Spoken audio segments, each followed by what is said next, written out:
Bonsoir à tous et bienvenue dans ce journal de la rédaction de NCI. La ville d'Abidjan accueille le premier salon des industries musicales d'Afrique francophone. Les acteurs vont tenter de trouver des solutions à leurs défis communs, les droits d'auteur, les droits voisins, la carrière artistique, la monétisation du contenu digital.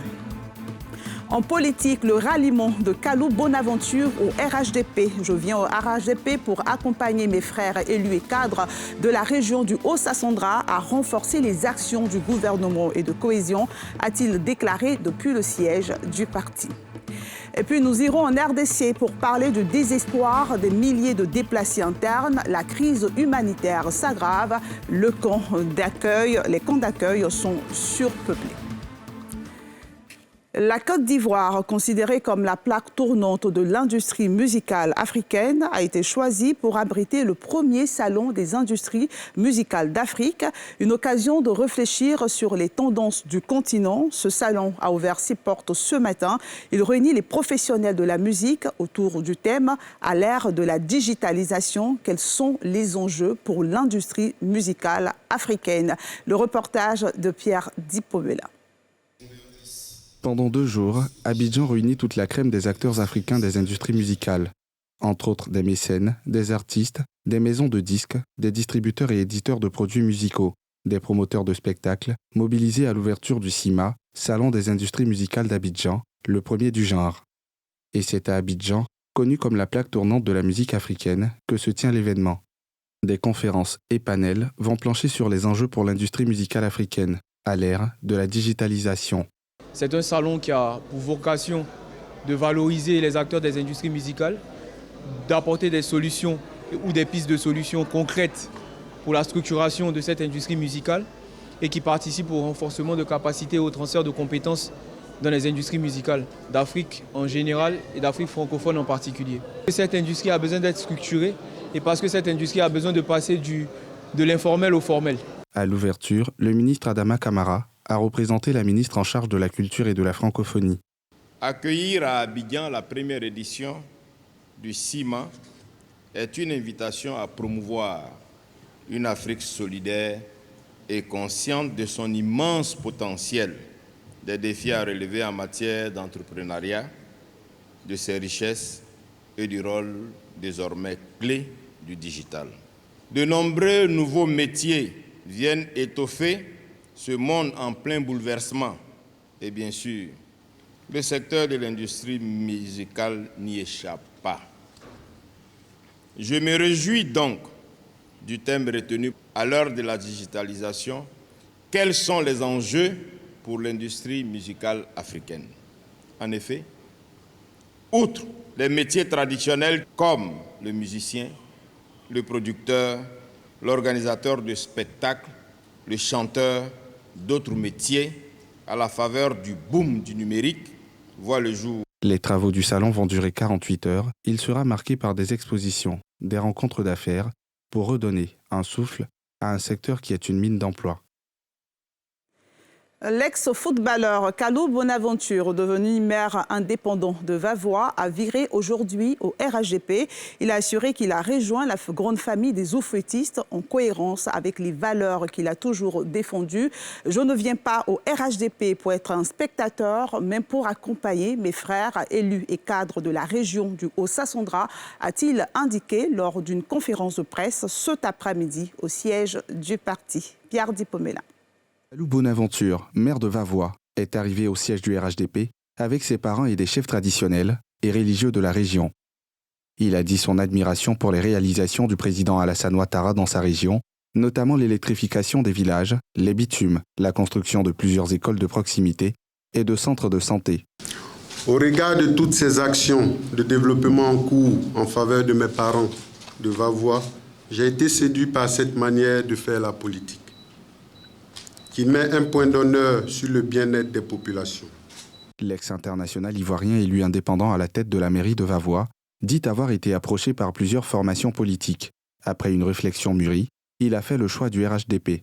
Je ne viens pas au RHDP pour être un spectateur, mais pour accompagner mes frères, élus et cadres de la région du Haut-Sassandra à renforcer les actions de développement et de cohésion, mais aussi d'être à l'écoute des populations pour continuer de porter leur voix auprès du président Alassane Ouattara. Sachez tous que cette décision que je prends aujourd'hui est en cohérence avec les valeurs que j'ai toujours défendues et ces valeurs sont incarnées par son Excellence, M. Alassane Ouattara. Le paysage politique ivoirien est en mouvement à l'approche des élections locales de 2023. La semaine dernière, c'est Nyamien Konan et Aipo Martial qui ont déposé leur bagage au PDCI-RDA. Cette recrue pour le RHDP consolide sa présence dans le Haut-Sassandra. Kalou Bonaventure a été félicité et encouragé par les cadres du RHDP, notamment le secrétaire national exécutif Cissé Bakango et le ministre Mamadou Touré. L'Autorité nationale de la presse a organisé ce jeudi la 13e édition de son académie de perfectionnement et de coaching des hommes des médias, agression extérieure, patriotisme et sûreté de l'État. Quelle doit être la responsabilité sociale du journaliste dans le traitement de l'information? C'est le thème débattu ce jour entre journalistes, enseignants, magistrats et étudiants. Salif Yalekwe, Fulgence Kissidou était de la partie. Reportage. 13e session, ce jeudi, de l'ANP Academy, à l'amphithéâtre de l'ISTC Polytechnique d'Abidjan-Cocody. Au cœur des discussions, la réaction du journaliste dans le traitement de l'information en cas d'agression extérieure. Pour décrypter ce thème autour d'un panel modéré par Vincent Toby, l'ex-préfet d'Abidjan, les journalistes César Etou, André Silver Conan et l'enseignant professeur Nanorogo Koulibaly étaient de la partie. Dans l'ensemble, les intervenants soulignent que les journalistes doivent d'une seule voix dénoncer toute attaque extérieure. Nous avons remarqué que depuis 2002, notre patriotisme est sélectif. Selon qu'on est proche ou éloigné du pouvoir, nous avons une réaction face à l'adversité qui vient de l'extérieur. Il va falloir que les journalistes se réunissent pour construire, pour reconstruire le patriotisme perdu. Ce genre de panel nous permet d'abord de jeter les bases de la compréhension que nous avons de notre patriotisme sélectif. Nous faisons le diagnostic.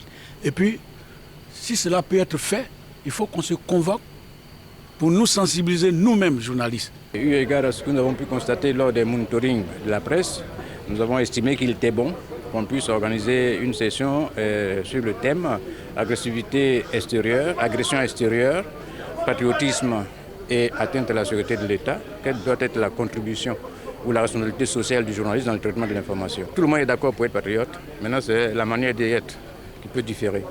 Mais en tout cas, ce que nous souhaitons à l'ANP, c'est que quand le pays est agressé de l'extérieur, qu'il y ait une unanimité au niveau des journalistes pour traiter le problème. Ailleurs, ça se fait. Dans d'autres pays, quand la nation est agressée ou quand la nation a des difficultés vis-à-vis de l'extérieur, c'est la voix officielle qui compte. Dans l'ensemble, les intervenants soulignent que les journalistes doivent d'une seule voix dénoncer toute attaque extérieure. L'ANP Academy, initiée par l'Autorité nationale de la presse, l'instance de régulation de la presse écrite et des productions d'informations numériques de Côte d'Ivoire, est un workshop d'échange, de perfectionnement et de coaching afin d'adresser les problèmes liés au secteur des médias. Dr Abdoulaye Koné, écrivain et spécialiste en évaluation, apporte sa contribution à la consolidation de la paix en Côte d'Ivoire. Il a animé une conférence de presse pour faire des recommandations afin d'éviter les événements malheureux des élections présidentielles de 2010 en 2025. Le reportage de Mardoché Kwasi et d'Éric Kimou.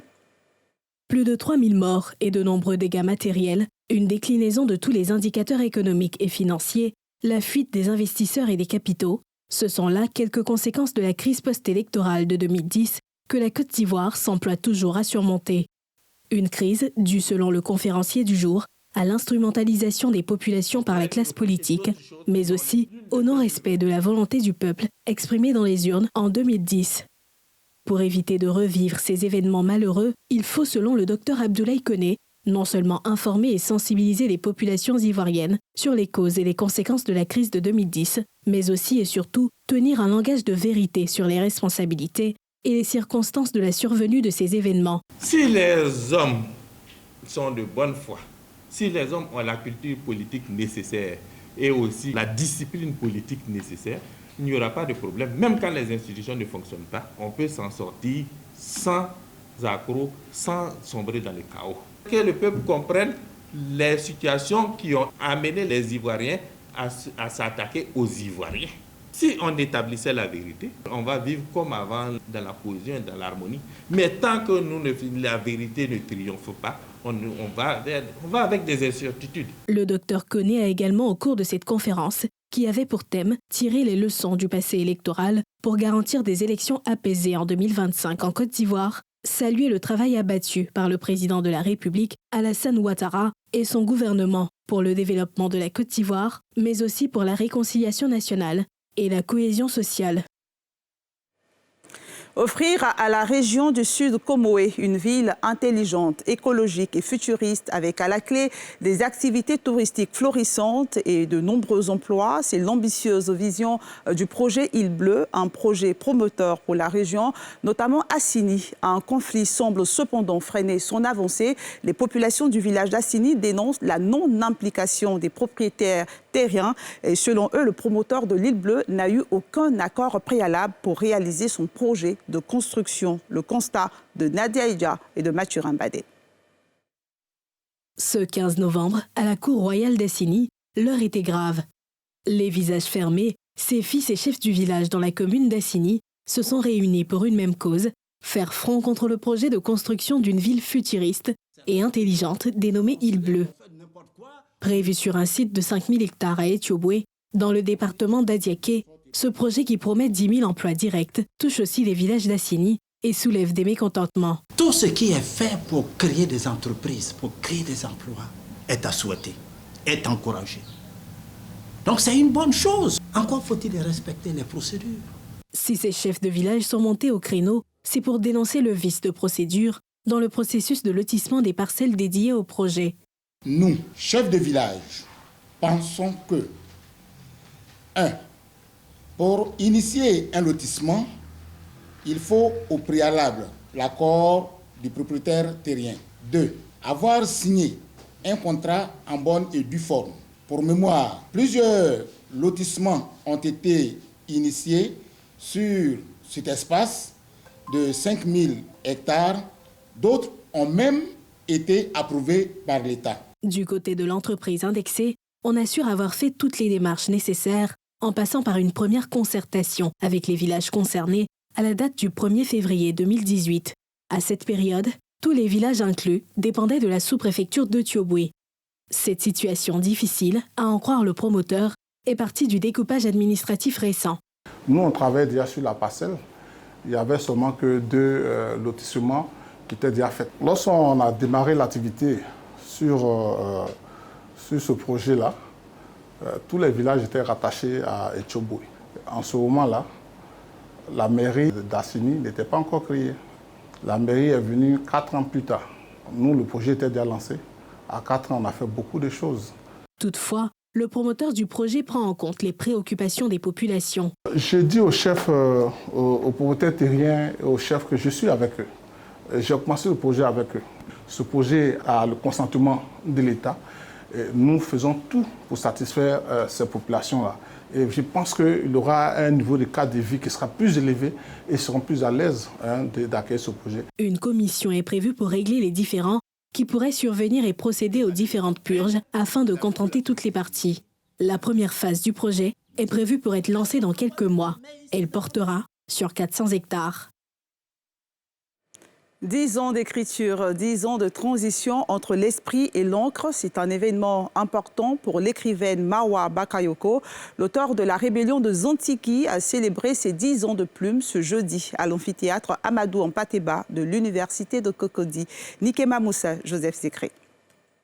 Mansa Djurou-Tabali, le roi qui ne voulait rien devoir à personne. La Rébellion de Zantiki, Tongan ou les écueils de l'immigration, Chroniques étranges d'Afrique. Tant d'œuvres qui font la beauté et la diversité de la littérature ivoirienne.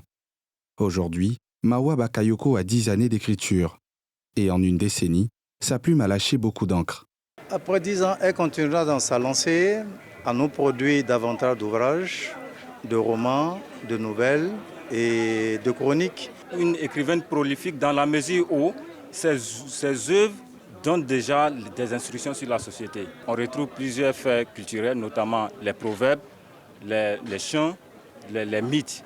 Pour Mawa Bakayoko, 10 ans, c'est un long chemin, mais beaucoup reste encore à faire. Mais je regarde en arrière, je regarde le chemin parcouru et je me dis, il y a quand même du chemin qui a été fait. Pour moi, c'est sûr que les écrivains ont leur place dans la société. On porte généralement des projets assez difficiles parce que c'est des thèmes parfois qui fâchent. Mais ces thèmes qui fâchent, on doit les aborder de manière paisible, de manière sereine. Moi, j'ai reçu quelque chose et moi, je tiens à transmettre cela. Et cette transmission ne peut pas se faire sans ce substrat culturel que j'ai reçu. Par ailleurs, l'écrivaine soutient qu'ouvrir un livre, c'est ouvrir la vie. Quand on ouvre un livre, on ouvre des vies, des expériences de vie qui nous rapportent en plus. Quand vous lisez un personnage comme Néné, vous rapportez de l'expérience à votre vie. Vous rajoutez de la vie à la vie. C'est possible que l'Afrique s'approprie l'écriture, s'approprie le livre et grâce à nous, écrivains, c'est possible que nous continuions à écrire pour l'humanité, mais pour écrire pour l'Afrique, pour que ça reste. La célébration de cette décennie littéraire avait pour thème Mawa Bakayoko, 10 ans d'écriture, des sociétés africaines en transit. Et c'est entourée d'écrivains, de chercheurs, d'élèves et surtout de lecteurs qu'elle a jeté son regard vers l'avenir. En RDC, les combats s'intensifient. En moins d'un mois, les rebelles du M23 ont conquis plusieurs localités, contraignant ainsi les populations apeurées à s'enfuir. La crise humanitaire s'aggrave, les camps de réfugiés sont surpeuplés. Alors que s'intensifie la guerre entre l'armée congolaise et les rebelles du M23, mouvement du 23 mars, les populations, elles, paient le lourd tribut. Craignant l'avancée des forces rebelles qui ont déjà pris le contrôle de plusieurs localités en un peu moins d'un mois, les habitants des zones menacées n'ont eu d'autre choix que la fuite. Nous craignons maintenant qu'ils arrivent ici, près de la ville. J'ai fui mon village, mais en arrivant à Kibumba, il y avait aussi beaucoup de coups de feu. À la fin, je me suis retrouvé ici. Nous sommes revenus ici et c'est la souffrance. Ma femme et moi allons dormir ici. Et là, je suis en train de construire pour les enfants. J'ai préféré qu'ils soient juste à côté de moi pour qu'en cas d'attaque, nous puissions fuir tous ensemble. Nous passons la nuit à la Belle Étoile. Les enfants tombent malades tous les jours et quand il pleut, nous sommes complètement mouillés. Les conditions de vie sont catastrophiques. Fuir pour survivre, c'est désormais la seule option pour ces milliers de déplacés qui errent pour avoir de quoi manger. Je suis obligée de quémander pour que mes enfants trouvent à manger. Je dois sillonner les marchés pour quémander, sinon les enfants vont mourir de faim. Les plus chanceux ont pu trouver refuge dans des camps d'accueil, des sites qui se sont retrouvés débordés face à l'arrivée massive des populations. Nous sommes passés de 10 consultations par jour jusqu'à arriver à 400 consultations par jour. Comme ici à Kanyaruchinya, là où nous sommes, avec appui de MSF Belgique, nous sommes au-delà de 400 consultations par jour. Voilà un peu, peut-être sur le plan consultation ou la fréquentation ou l'utilisation des services, c'est qu'on est débordé. L'armée congolaise a engagé jeudi 2 avions de chasse Sukhoi 25 contre les rebelles du M23 qui, en dépit des appels à déposer les armes, se sont emparés ces derniers jours de 2 nouveaux villages d'un territoire de l'Est de la République démocratique du Congo. Le M23 est une ancienne rébellion Tutsi qui a repris les armes en fin d'année dernière. Et c'est ici que se referme ce journal. Je rappelle que le 20 novembre, la Coupe du Monde s'installe sur NCI à partir de 14h. Tout de suite, sans réserve, Ali Diarra-Souba reçoit pour vous la légende du reggae, Tiken Jah. Prenez soin de vous. Demain, vous serez avec Mélina Makissi.